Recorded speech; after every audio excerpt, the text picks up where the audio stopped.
Breaking news చూస్తున్నాం. అంబటి రాంబాబుని కోర్టుకు హాజరుపరిచే క్రమంలో ఆసక్తికర పరిణామం చోటు చేసుకుంది. మొత్తానికైతే పుష్ప స్టైల్లో తగ్గేదే లేదు అంటూ కూడా చేయి చూపించారు.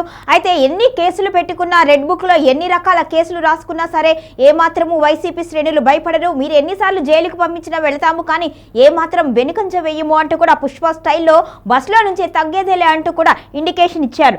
ఏపీ మాజీ మంత్రి అంబటి రాంబాబుని పోలీసులు రాజమండ్రి సెంట్రల్ జైలు నుంచి గుంటూరు కోర్టుకు తరలించారు. సంక్రాంతి సంబరాల్లో నిర్వహించిన లక్కీ డ్రాపై ఆయనపై కేసు నమోదవగా ఈ కేసు విచారణ నిమిత్తం ఆయన్ను కోర్టులో హాజరుపరిచారు. అయితే సంక్రాంతి సంబరాల్లో నిర్వహించిన లక్కీ డిప్ నిర్వహించేందుకు డ్వాక్రా మహిళలకు లాటరీ టికెట్లు అంటగట్టారు అని జనసేన జిల్లా అధ్యక్షుడు గాది వెంకటేశ్వరరావు ప్రధానంగా ఆరోపించారు. దీనిపై పోలీసులకు ఫిర్యాదు చేసినా పట్టించుకోకపోవడంతో ఆయన కోర్టును ఆశ్రయించారు. అయితే అంబటి రాంబాబుపై సెక్షన్ 420 కింద కేసు నమోదవగా దానిపై పోలీసులు పీటీ వారెంట్ వేశారు. ఈ కేసును విచారణ Guntur principal senior civil judge కోర్టుకు అంబటి రాంబాబును తరలించారు. దీనిపై వాదోపవాదాల తర్వాత బెయిల్ రిమాండ్పై కోర్టు నిర్ణయం తెలిసింది.